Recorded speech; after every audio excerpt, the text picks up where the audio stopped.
Hello and welcome back to the Bear Right Trail podcast. Back from a little hiatus here. Everybody's been just taking their time doing other things. There's been lots of big racing going on, all kinds of good stuff. None of it by the Bear Right Trail crew, but there's still a lot of good stuff happening out there. And I'm happy tonight because I get to sit across from Chris virtually.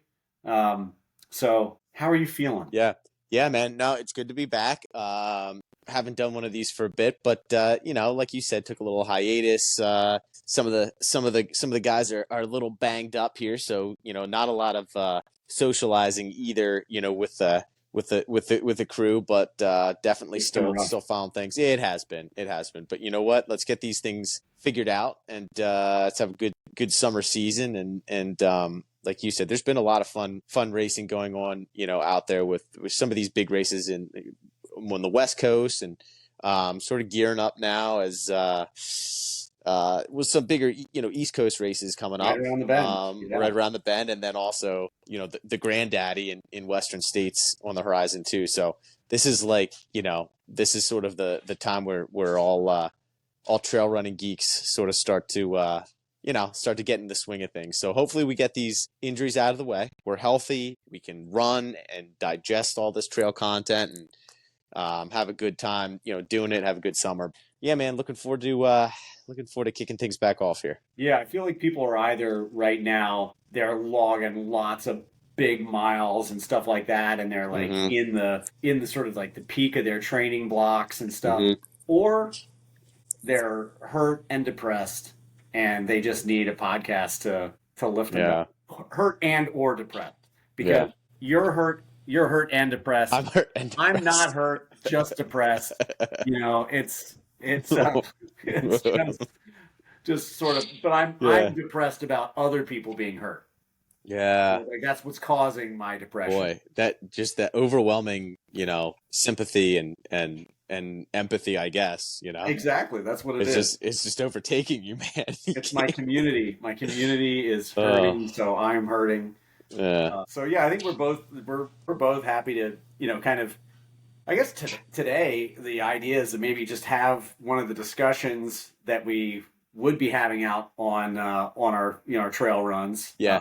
Not to pull too much off of other podcast formats, but that's what we're needing. Hmm. So we're Yeah. gonna we're gonna try to have that discussion here Yeah. together. Yeah. Speaking of stealing stuff from other podcasts, while we're on that, I'm guessing a lot of people here probably pulling other content and stuff like that.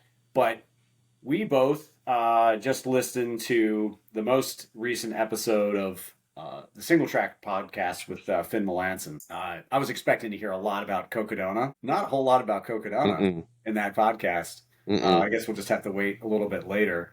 Uh, Yeah. but a lot of subjects that I think that we both really kind of get into, and it Yep. was kind of fun to get prompted into those things. Some things about team racing and team dynamics, and how that can be promoted. And then Finn dropped something at the end of the podcast, the very end. You got to make it to the last like 48 seconds of the episode in order to Yep. to pick up what we're talking about here. But he put out this sort of prompt for brainstorming in some way. He made it way more detailed than we're going to get into tonight with time constraints, budgets, all kinds of different things. We're not going to worry about that. But just to frame it for everybody here, and what we're going to start talking about tonight was that how do you promote a region of trail running, racing, culture, and influence to rival that sort of power that's going to the American Mountain West, Pacific Northwest, the desert regions where all the big racing is going with Aravaipa, Hoka, Western States, um, all the stuff out in like in the Rockies, in Moab, in Salt Lake, those regions where all the media is seemingly focused, and then you have this classic trail running on the Beast Coast that gets like this talk shine, like, oh, Mm. Beast Coast, Hmm. yay, sort of thing. But there's no one's putting together, the big training camps. No one's um, descending on these races with like a whole big crew and stuff like that out here. It's bare bones, it's gritty. So how does that get marketed? How does that get Yeah. promoted? How do we separate ourselves in a major positive way? And I thought that'd be a good thing to Yeah. kind of shoot around tonight and just put out to our audience as well. Oh yeah. Listen, man, we it's a great talking point, honestly. Um, and it's something that I think in some capacity we've talked about, before on the podcast and Yeah. uh just amongst ourselves and at races. And I know one of Finn's you know I think as he was explaining this, like, brainstorming, or I forget what thought experiment, whatever, however he phrased it, one of the caveats was you have to do this with a limited budget. And I'm like, well, that's really what you need, right? Doesn't it just come down to money? Like, it comes down to promoting, like, how do you get. So I think it's, man, it's like, what came first, the chicken or the egg? It's like, how many professional trail runners that are now living in the Pacific Northwest, or Flagstaff, or California, Colorado, Mountain West, region? How many of those runners were born and raised and really learned the sport of running through high school and collegiate track and field, again, that were born on the East Coast? Like, a lot of them, right? Or at Yeah, least a have lot of some them kind of cut roots. their teeth on, yeah, A lot. yes, cross country and running here on Yeah. the East Coast. A lot of the biggest names that we know. And then you go out west, because that's where you're recognized. That's where the big races are. That's where the Hokas and Solomons and Rabbits, and that's where the headquarters are for these companies, and they're headquartered in the area where there's the most, it makes the most financial sense for them as well. So it's like all of that. I don't think it's as easy as someone. I think it takes one, as like Finn was sort of got into this a little bit earlier in the podcast. Not to go off topic here, but earlier in the podcast, he was discussing factory teams, how that might be something fun to chat about and to sort of discuss. He's like, he brought up, hey, you need like a couple big, like two big investors. Like, you need like two large investors, like regional investors who are, let's say, like the PA Wilds, right? Like, you need two people that are very influential, that have deep pockets, that are looking to throw some like crazy prize money, or influential enough in the running space where I mean, there's never been a golden ticket race other than JFK, right, on the East Coast. Georgia Georgia Death Race. I think. Yeah. Okay, but it's not often. It No, I doesn't mean, well, happen not often. anymore. I mean, besides Yeah. Grindstone recently, yeah, and So that didn't last long. yeah, so I think you need money, right? Because all the runners that have talent, most of the East Coast runners that have talent are now living in the West, and that makes sense. It makes sense, obviously, for them, right? They're trying to grow their career. That's where you get recognized, for the Yeah, most part. yeah, most of them are living out there, and yeah, I mean, you have the competitive dynamic, you've got the altitude, so I Yeah, think maybe like there are some things that cannot be replicated on sure. the East Coast, right? So you're not going to have altitude, Yeah, right? that's a big So one. That's a big one. that can't be something that you try to convince anybody of. You Yeah. know, like they're going to be able to do that here. So that Well, that won't be a thing. let me cut you off real quick. Real quick. We can do like the altitude 10. Who was that? Oh, who was that had that like contraption, the altitude? Oh, I forget who it is. Brian Wiest.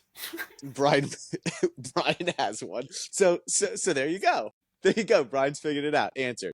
Well, here's the Um, thing. Look, so yeah, there are things for that, but yeah. for someone who wants to live and train at altitude, that's not going to be the thing. So you just move away Yeah, from it. It's feasibly. not going to be the selling point, No, right? right. Yeah. Um, so the place that I keep going with this Hmm. is with the density of the population and the trail access through public transportation.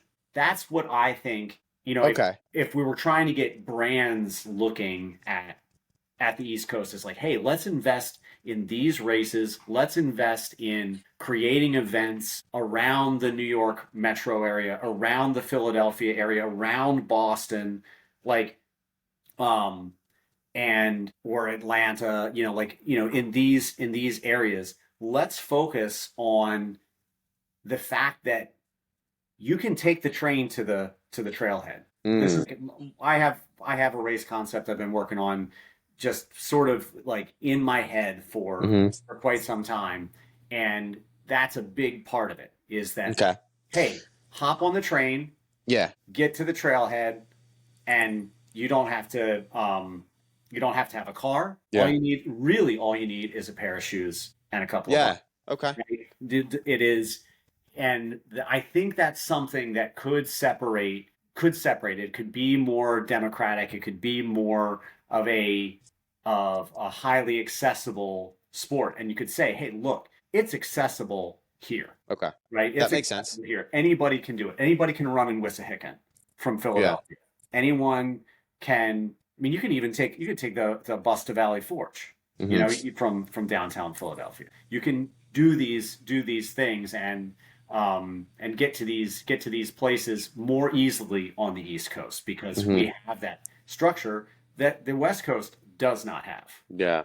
And then you would from that you would attract sort of brands to sponsor these races, or like is that where you're going with it, or like how would Well, because I'm you not sure that. Yeah, I'm not sure that you get the idea is like, hey, because like I don't know, like let's say it's a Hoka event Mhm. in in the New York metro area. Like who of their athletes do they want to get in front of the most people, right? The New York metro Right. area is like the most people. So it's like, you know what?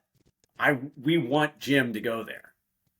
You know, Oh, okay. Yeah. Yeah. Right. Right. it's Okay. like So I see what you're saying. The North Face, say they Yeah. decide to do it again. It's like we want Yeah. Katie there, we want Zach Yeah. there, we want all Yeah. the we want our people to come here, and that brings the focus there. It's just, Yeah. I think it's convincing these brands that the market, and the Yeah. attention is Yeah. here. There are enough people to So it's a completely so I think that makes sense. And by the way, I was thinking of Arlen Glick with the altitude 10 in the one room and the tube that came. Anyway, yeah. so so that makes sense. So that's like a little bit of a different sort of business strategy or marketing strategy or plan. Where West Coast, it's like these brands follow. It's almost like the brands follow where the runners are. On the East Coast, the brands sort of have to follow where they're getting the most attention, but possibly. They're following the And elite, then right? They're following the they're elites. following the elites, and then they're like, hey, we want these elites at these races to attract the masses, because we know that the demographic says, hey, just the power of numbers, more people, it's accessible. These races are more accessible to more people, so you're going to get more marketing, more eyes on your brand. That makes sense. Yeah, Yeah, and also, I that makes mean, sense. think about it from a travel perspective, right? Like if you have, racers, coming in from all over the world, like you want to Hmm. get people in from Europe and fly in race, Yeah. right? You have it's easier, quicker flights. Yep. The structure's there, the transport's there. It's like you're flying into the airport and the trailhead is 30 minutes away. It's not 4 or 5 hours away from Yeah. where you've even flown into, Yeah. and I don't know. I think that there are options and opportunities to create something here based on the population, because Mm. I would venture to guess that if you looked at how many trail runners there are in the Northeast, right? Hmm. As opposed to how many there are in the American Mountain West. I bet you there's more, Oh, there are. right? There's There probably definitely. more trail runners. There's more, uh, shoe buying potential Yeah, here.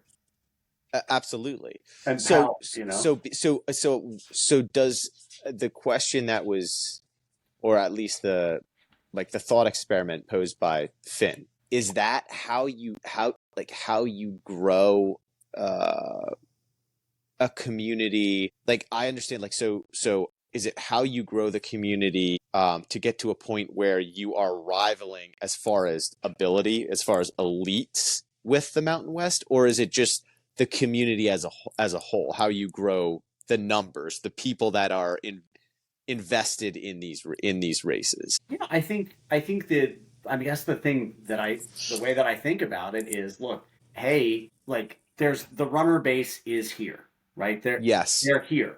Yeah. Um, and whether or not it's like the elite runners or not, I don't know that it matters Hmm. that much, right? Yeah. It like you bring them in, right? Like bring them to the race, like Yeah. uh and help to create something because the market's here. Like Hmm. Yeah. it's not just here, but there's plenty of it, right? Yeah, it Like is. Oh, absolutely. um Yeah, and you're going to absolutely. expose so many people to it. Yeah, makes sense. Um, yeah, I mean, it could Yeah, be it makes really cool. sense. Yeah. No, I love it. I love it. I love it. Yeah, there's a lot of different ways. I think so. I think we can spin off of this. I think there's a couple different things in my mind, right, that I'd like to discuss. Okay. I think there could be a couple other episodes, right? Or at least one other episode where we could really get into the nitty-gritty. Um, but yeah, I think there's some opportunity for some discussion there. Yeah. But well, did you have anything else on the on the Finn on the Finn? No, that's like the only thing I really want to. I don't want to make it a Okay. whole episode about somebody Hmm. else's episode. Um, Okay. All good. but That's what we do, right? yeah, dude. So uh, yeah, Oh boy. we can just move from this and just talk Yeah. about what Okay. happens, what's going on in David Roche's life, right? Um, We can go right into David Roach. I mean, you know, free trails. They're hitting like releasing 2 pods a week. Whatever. What yeah, I've got a bunch of we got? subjects here. Um, there's plenty of different stuff on. Did you have anything you want to? We could go. Yeah. We can go like time wise here. I'm gonna go with a quick one. Let's go. I'll start with a quick Yeah. one. Yeah. Yeah. Yep. I like So it. current events here. Uh-huh. I think everybody probably knows that Dan Green just Yep. won, not just won, but some time ago won the Mhm. Cocodona 250. Yep. West Virginia guy has been going for golden tickets for, I want to say, the past like 4 or 5 years now. Really throwing down at Black Canyon, at, I believe, Javelina, right? well, Or before that, I no? think, was the one down in Texas? Rocky Raccoon. No. Anyway, it doesn't matter. Yeah. He's been going after different ones, and then that scorcher at Javelina where he just missed out again, and goes to Cocodona, breaks the course record. I mean, just I think puts on an absolute masterclass. Mm-hmm. And now, thanks in small part to my friend dropping out of Western states, Dan, I believe, was up to 3 Oh yeah, I did hear that on the wait list, on the list. Yeah. which he could be on by now. Yeah. But the question that I have is, what place are you slotting in Dan Green Oh man, at that's so Western tough. States? I need to go through like I've honestly forgotten. I need to pull up. I need to pull up the entrance list. There could be like I'm so excited for this year's race. It's gonna be like I think okay, so it's always top heavy, obviously, but I think this year there are a larger number of runners both in the women's and men's race that could win, right? It's always going to be top heavy. I think you probably always have like 20 runners that could podium or top five. But this year you have like 15 runners that could win on both sides. I mean, it's pretty incredible. Oh, I don't At know least about at 15 least runners podium. who can win on both I don't. sides. What? Should we bring it up? Let's bring it up. Well, we're just talking about Dan Green right now. We'll get into our Western No. States preview some other time. No. Well, I need to bring this up because I really do need to. I need to give you an educated. You need to back up this. Well, I need to back this up, but I also need to figure out who the heck. I need to jog my memory real quick, to give you a more educated answer here. Like who all's in? Yeah, of where Dan Green would slot in. I mean, it's like incredible though the speed that he has, and clearly he's like. So here's the thing, right? Okay, so maybe not 20, but I'm just gonna go to. I'm not even gonna give. I'm just gonna give you. I'm gonna read a few off, right? Hans Troyer could podium. He could podium, right? Why couldn't? When you're saying podium, are you saying top 3 or are you saying top 10? Top three. I mean, Killian, David Roche, and Hawks, Chris Myers, Jim Walmsley, Dan Jones, Adam Peterman, Seth Ruling, like Caleb Olson, Adrian McDonald. I mean, John Wright. Dude, it's like so stacked. I mean, like Jeff McGavro, Farvard, dude, Vincent Bulliard. Like, all right, maybe not 20, but they're like 15 guys that I think could podium. I just think this podium, yes, 15 guys could podium. Well, that's 15 guys. Did I just say 15? Well, what did I say? 20 guys that could podium and 15 guys that could win. Okay, so 15 guys that could podium. So I would put Dan Green in. If he has it, if he has a day, if he's in, if he gets in, he might be in already for all we know. Absolutely, he could podium, right? I mean, absolutely. Yeah. I mean, what do you think? I think I'm being celebrating Dan Green in saying this. Okay. I'm not trying to. Right. You didn't bring it up to say there's. But I think Dan Green is. I think he's going to be back. Here's what I'm going to say. I think he's going to be back at Western States next year with his finish from this year. So a top 10. I see him in the top 10. I would guess the back half of the top 10. And I think that is going to be, I would expect him to be running a super solid race. Now, this is considering how he comes off the 250 and stuff like that. Yeah, right. You don't know. Incredibly banged up, but he's going to have, all that in him. But I think if he's at Western States, I think he's going to be going back the next year. I completely agree. Yeah, I completely agree. All right, so you got that out of the way. Yeah, that's just my little one here. I like that one. Do you have another one? Because I do have a point here that I'd like to chat about, but it's not quite as lighthearted as yours. Okay. Do you have another? Do you have another lighthearted ones? Yeah, give me another lighthearted one. Okay, so the other one is, what race should I do this fall? Oh wow! Okay. This is the question. This is the question. I'm between two things. And one of these is like, hey, do I go to race and meet people, or do I do more qualifier stuff? So I'm between Grindstone 100 miler, okay, which I would be going back for some redemption on that. Kind of want to scratch that 100-mile itch again and try to get that right. And that would give me another Hard Rock qualifier for another 2 years.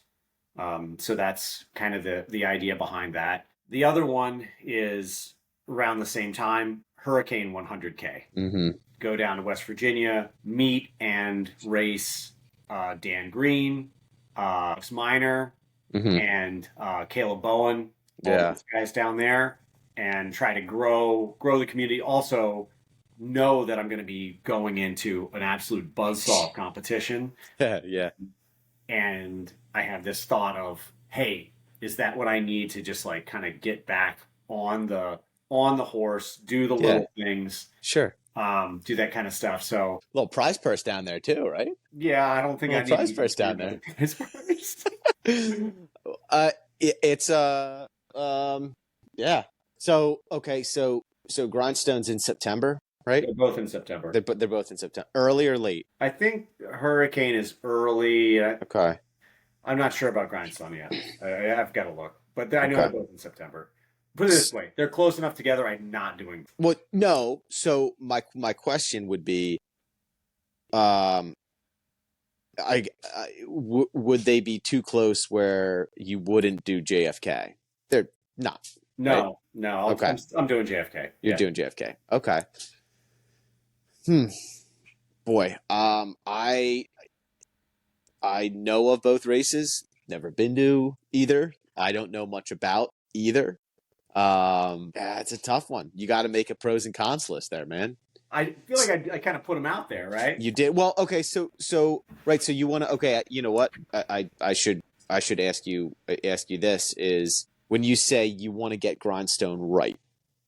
What do you think? Like in what way? Like because you ran a pretty good race there, right? Sick, like before the race. I was in great shape. Oh. Grindstone. Okay. I was in. I mean, I don't want to say I was in winning shape necessarily, but I was in a lot better shape than what my race ended up being. Gotcha. I was well prepared, and I just nutritionally destroyed myself. Well, it's a tough one. Yeah, I mean, I couldn't stay out of the bathroom the day of the race or during the race. Yeah. Oof. And course you liked. Atmosphere was great. I can't say that like I'm as big into the UTMB events. I would certainly rather support the town of Hurricane and trying to put on this race and what they're doing down there. Like that seems like a better race to support. Okay.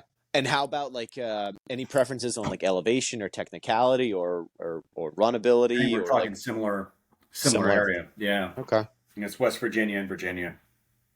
So. Man, listen, even though I know I would get my doors blown in, I'm always going to chase the competition. Yeah.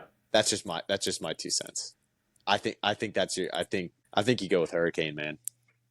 And it gives you a little bit of that added incentive that, hey, you want to, even though like, you're going to be racing some really, really fast guys, like you still want to see how close you can get. Right. So It might give you a little bit added incentive to not skip that workout or to, that's, I would say if it was up, if I were in your shoes, I think I'd do Hurricane. Yeah. I mean, the thing is these guys that run these races, the West Virginia guys, they run 100Ks really hard. Yeah, I know. You gotta run really hard. Yeah. Well, I'm not saying you're gonna beat them. I'm not saying that you're gonna, Sam. I'm not saying you're gonna be anywhere near them. I'm just saying it's added incentive. Yeah. It's just like a whole different knowing your competition. It is. Yeah. There's also the question of like, okay, I don't even know whether it might be a Western States qualifier. It doesn't matter. I already got my qualifier. So it doesn't qualify me for anything else. Yeah. So I do know that one thing that happens to me in some of these qualifying races, right, is that that's a note that like gets in my head at a certain point. There's like, all right, I just got to get the finish for the qualifier, right? So personal goals and stuff like they get a little wishy-washy where you start saying, I got to get this finish and I'm not going to, I can't do anything. I got to like, protect this or whatever. Sure. Okay. And so Grindstone could have that little bit of that going on with, I got to get my Hard Rock qualifier, just get the finish in, which can get you to the finish if you're like going to DNF or whatever. But it can kind of allow you to be like, all right, I'll take a little more time here. Start playing some mind games. Yeah, start negotiating with yourself a little bit. Yeah. Yeah. Okay. All right. Well, listen, you got a little time. I got a little bit. A little time to mill it over. I think I'm with you. I think I'm leaning towards Hurricane. Go down there, grow the Bear Right community. Yeah. New spot. That's what I do. Yeah. And maybe I double it up and do Grindstone as like. Oh boy. Well, hey. Back up. We'll see. Yeah. So before we get into Mhm. any more of my stuff, All right, so let's come on, let's buddy? let's bring the mood down a little bit here. I want to get your take on this, and we've discussed a little bit, and we've discussed it with the with the crew and on runs, uh, and that's the topic of injuries and being injured, and what that looks like is obviously different for everybody and every runner, and whether you're an elite athlete, whether you're running is your job and your sole source of income, whether you are running mid back of the pack, it doesn't really matter. What does being injured mean? How do you approach not being able to run? Um, and you can really spiral, at least I do, pretty quickly. Um, Over the past 6 months, injuries. I sort of got bit by the injury bug here, and had a rough go of it getting back, and then got back at least in running shape enough to run hat, and that was a great time. And then a week after that, started declining. Same sort of injury snuck back up. So I always have a little bit put running like on a pedestal. It's always been part of the structure, sort of not only my life, but sort of your identity a little bit. And I think some runners can probably relate to that. And you sort of ask yourself, it's one of those times where you ask yourself, why? Like, why do you do it? And sometimes when you're running consistently and you're healthy and you're feeling good, the why doesn't come as easily. And then when you get injured, you sort of start to realize like why you do it, right? So I've been reflecting on it a little bit more recently, and it is a struggle. It's part of sort of like a discipline and a foundation in my life, and it's tough not having it there. As silly as it sounds, Yeah. and I was reading. I'm almost finishing it now. There's a book called The Rise of the Ultra Runners, Oh, yeah. and it's a great book. And the author highlights a blog post from Hillary Allen from, I believe, I think it was 2017, when she was on a tear and fell badly and broke her wrists, some other bones, and was banged up really, really bad, and was That's the one sidelined that had for. to be like medevacs, right? Yeah, she Yeah. she, I guess, stepped on a rock that was not she stepped wrong, and a rock had fallen out under her feet, and she fell. Yeah, she went down. Yeah. Yeah, it was scary. And she was very transparent in the blog post, and essentially, hey, questioning like her self-worth. Like, what am I doing if I don't have running? Yeah, and I thought about that, man. I'm thinking like, oh yeah, I sort of feel that too. And you feel a little silly, right? At least I do. Like, I can understand that, again, as a professional athlete, as someone who runs for their livelihood. That's probably pretty easy, or at least easier to understand from an outsider, someone who doesn't have running in their life. But to feel that same way as someone who has, a career, a wife, a supportive wife, and two healthy, beautiful kids, it's like, why am I feeling the same way? Right? It's an interesting sort of inner conflict. So, and you get through it, right? You sort of have to consistently remind yourself that it's not going to be something that you're going to be sidelined forever, hopefully. But the not knowing how long the injury might take to heal, and how long you're going to be back consistently running, and how long you're going to have that um, that thing to look forward to, or that thing to essentially maybe like use as a form of therapy, or it looks different for everybody. But it's something that I've been struggling with, and I think we all have as runners, and everybody that has in activity. I think specifically in activity where it's movement, in their lives. I think that's definitely a source of can be a source of struggle. So I guess my question is, what do you do? What helps you if you're sidelined and with an injury that you might not know the longevity, how long it's going to take to get back, and how do you process that? Wow. It's a deep one, man. This stuff is tough, and um, I've had a little bit of a different journey with it since getting into trail running because when I got into it, I came into trail running hurt. Like that's how I came to it. And so when I approached the sport, and approached like my goals and got a coach and did all those things, we set my first goals. And my coach was Ryan Miller for several years. And our first goal was to get me healthy. That was it.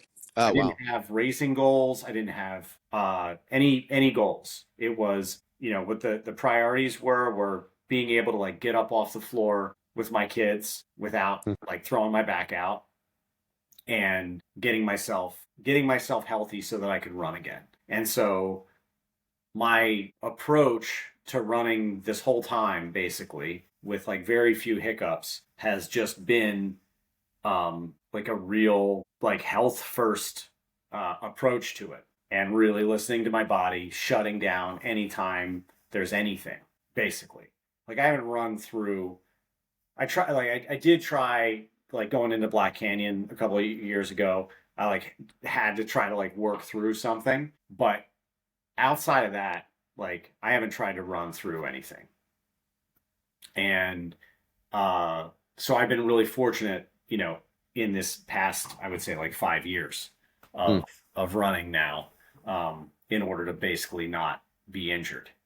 Hmm. Um, so, but that also kind of stems from some therapy that I had gone through before recently, or around that same time, because I was hearing all this stuff around trail running about like the why, right? What's your why? It's got to be a strong why. Like, why do you do this? What your why, your why, your why? And my therapist at the time was saying, like, why isn't strong? Hmm. Why isn't strong?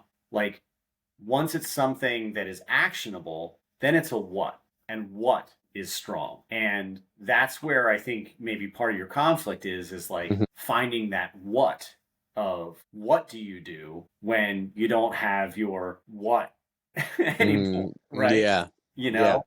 And because maybe you don't know exactly why you run, but you know Hmm. that's what you do. Hmm.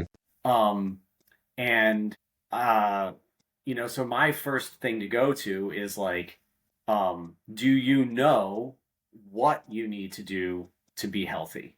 Do Hmm. you know what it is that you need to do? It's like, and at least for me in a lot of these situations, and I don't have your symptoms in your situation, but in most of those, I know what it is that I need to do. But doing that Mm. is difficult because what you want to do is run. Not, but I think we know. Sure. I think we know what we need to do in certain things, Sure. whether it's rest, whether it's PT, whether it's, mobility, whether it's strength, we always know what we should be doing. We Hmm. just don't want to do Yeah. Well, that's it, man. That's it. You're absolutely right. That's a good way to put it. That's a good way to put it. That's a good way to put it. That is a very good way to put it. And it is, I think, the reason that it's difficult to. I think it's easy to like, negotiate with yourself and talk yourself into starting to run maybe too soon. Is running is sure, you train for competition, check that off, absolutely love it, right? Does it give you a sense of clarity? Yes, it does. Do I think it makes me a better father? I think, truthfully, I think that. So you want to get back to it because you know how it makes you feel, and you know how, uh,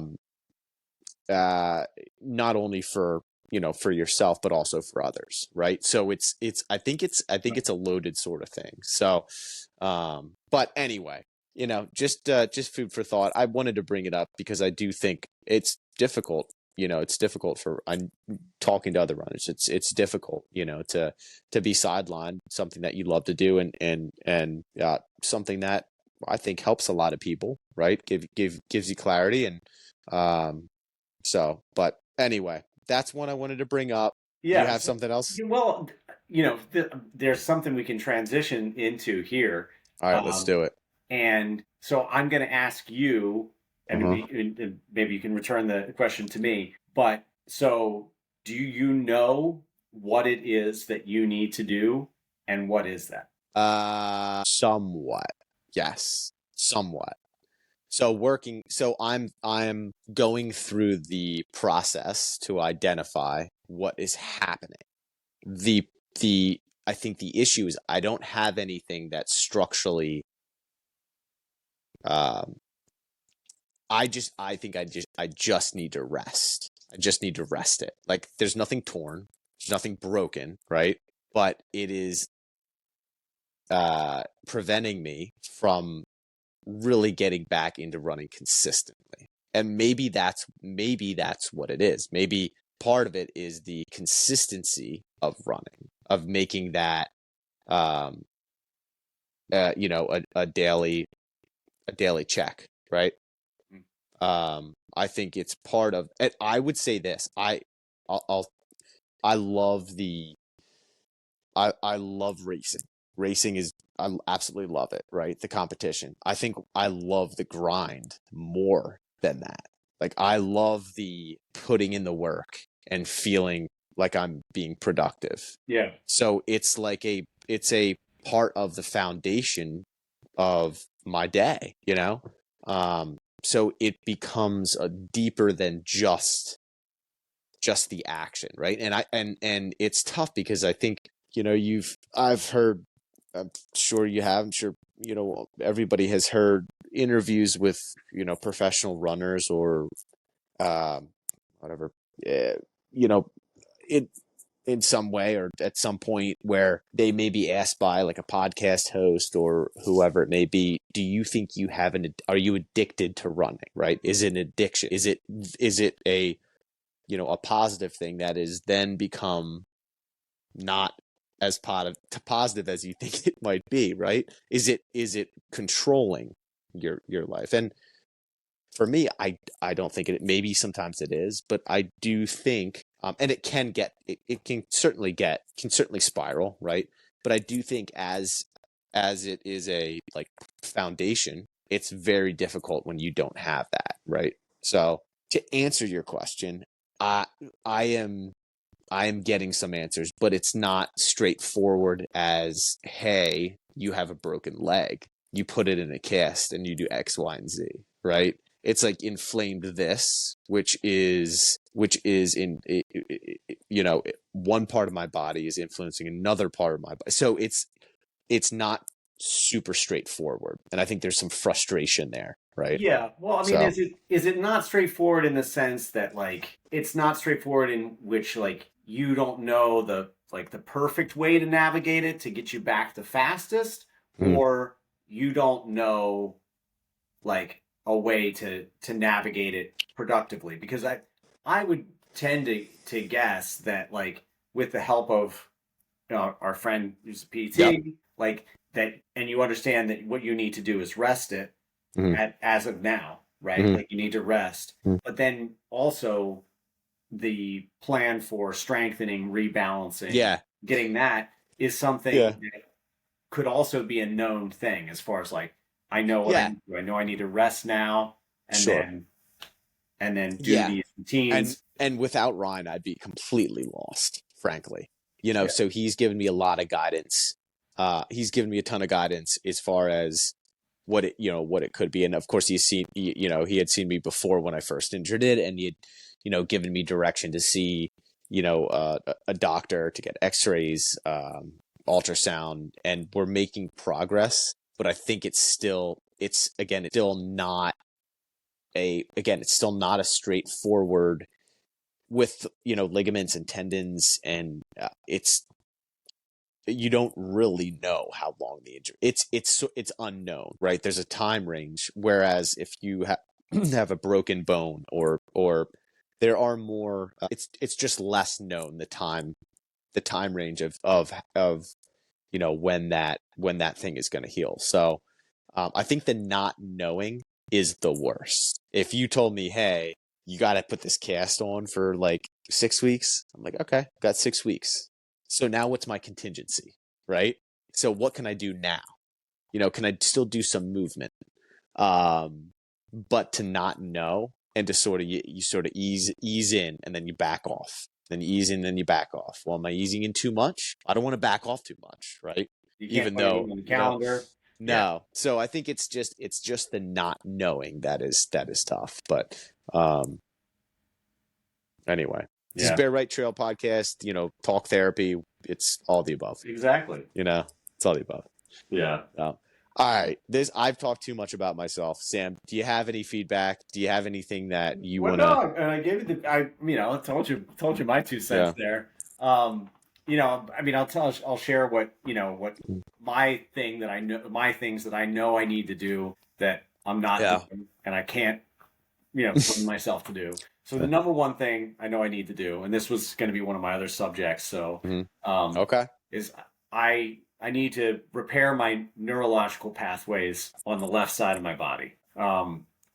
So I've known this for a long time. I basically run with my right leg, and bring my left leg along for the ride. Gotcha. Interesting. My left glute doesn't fire. My left foot, I can't move my toes the same way. Nothing happens on the left side in the same way. My shoes, like my right shoe wears out. My left shoe doesn't. Whoa. My left shoe basically, my tread will stay intact, and my right shoe just wears down.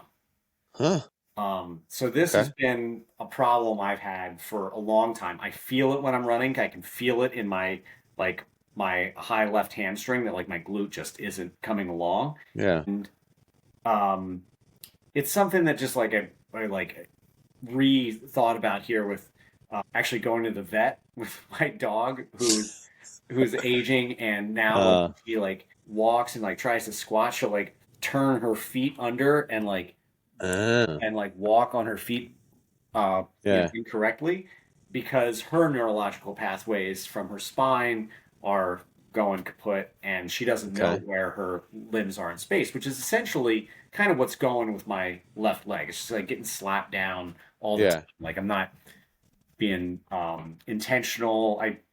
With kind of where that foot places, and I might be over exaggerating it, but that's the major one thing that I know I need to do. And exercises, warm up, activation things that I know I need to do. I know I need to do single leg exercises and things like that, so I don't, use my right leg. Yeah. Squats. Yeah. My right leg is just absolutely on fire, right? Yeah. And the left leg's just it's doing something. Yeah. It's not carrying half the weight. We're not close. Yeah. So it's. I feel like I leave a lot on the table with that. Okay. And, interesting. So I know that's what I know. I need to do that. So Sam, if I can cut you off, how did you come to realize that? Was it a diagnosed thing? Well, how did you honestly, find that it's out? a lot of it's listening to podcasts and stuff. People really have trouble firing their glutes and these types of things. Yeah.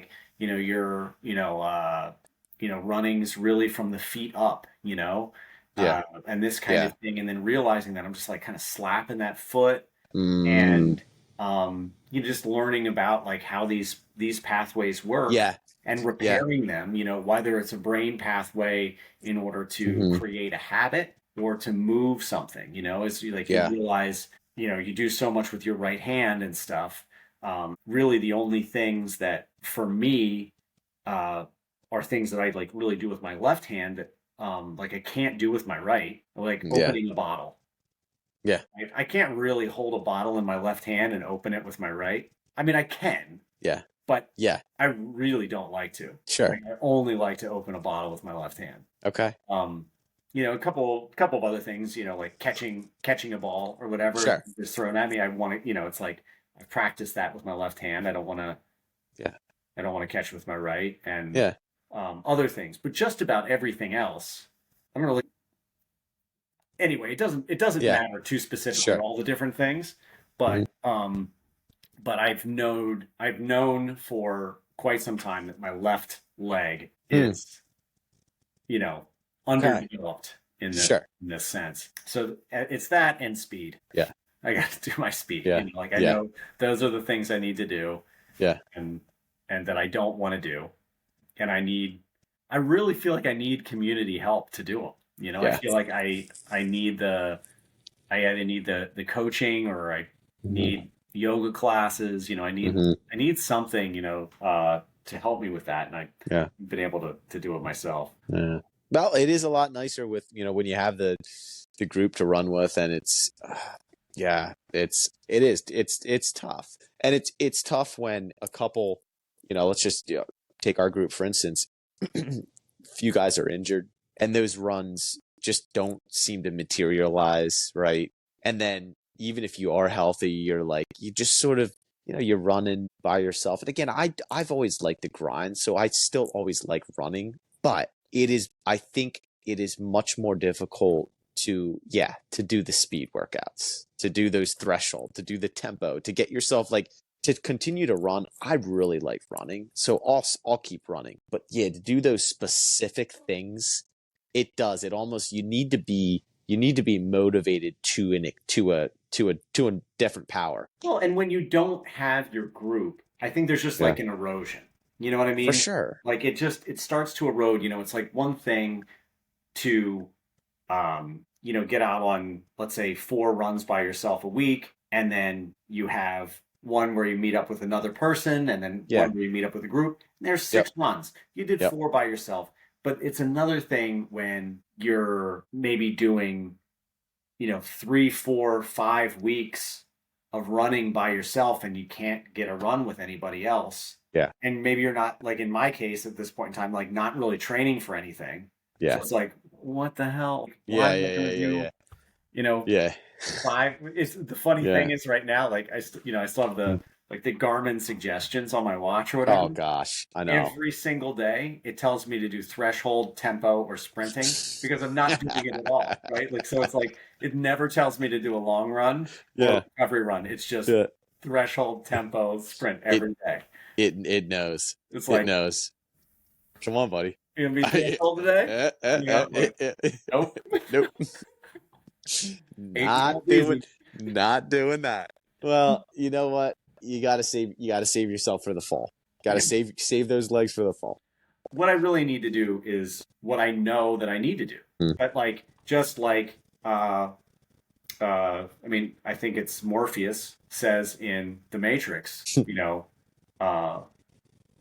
knowing the path is very different than walking the path, right? As a wise man once said. Yeah. So it is, or running the path, Running the path. It's Yeah. just and that was sort of the thing. I was like, we all know.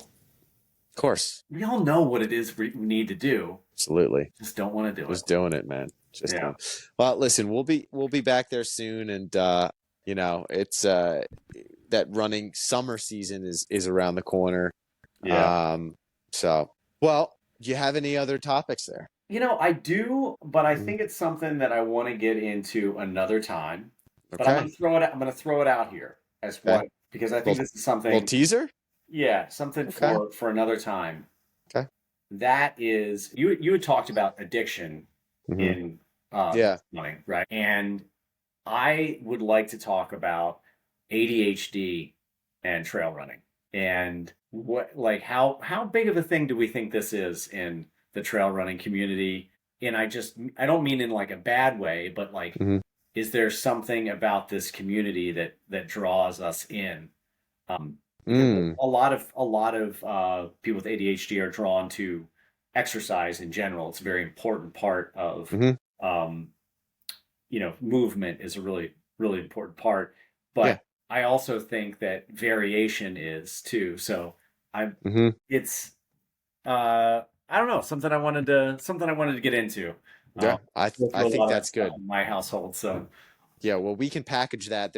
It's a nice teaser. There's a few other things that I think are linked pretty closely with that too. So we'll have to get in. We'll have to make that an episode because that could be a real deep one. I don't know. I guess we could. I guess we could make it as deep as as we what? Becoming therapy. Yeah, right. Yeah. What is this becoming? Yeah. Oh boy. Anyway, All right, dude. Yeah, we're both yeah. past bedtime now. I think we are. I think we are. All right. Well, listen, didn't want to make it too much about myself, but I do think it was important because I think there's a lot of people out there that might be feeling, feeling a little bummed, with an injury. It's not just the elites that that have those inner turmoil. Yeah. But Well, just anyway, my thing is to you and all the banged up people out there hmm is uh try to stay positive and focus on what you can do, you know? Like those are the hmm things. yeah, I like it. Try to stay positive, be grateful Hmm. for Yeah, all the running that's behind you already. Be yeah, grateful for all that time yep. and focus on what you Yeah, can do. lean into the positives. Lean into the Yeah. positives. I love it, man. And hey, we got some nice East Coast races coming up. Obviously, Western States, coming up. So looking forward to jumping in and chatting more about those too. Yeah, I'm gonna kick the can around the campfire or what I don't know. Yeah, that All sounds good to right, me. dude. All right, man. All right, so from both of us here, Bear Right Trail Pod, happy trails, guys.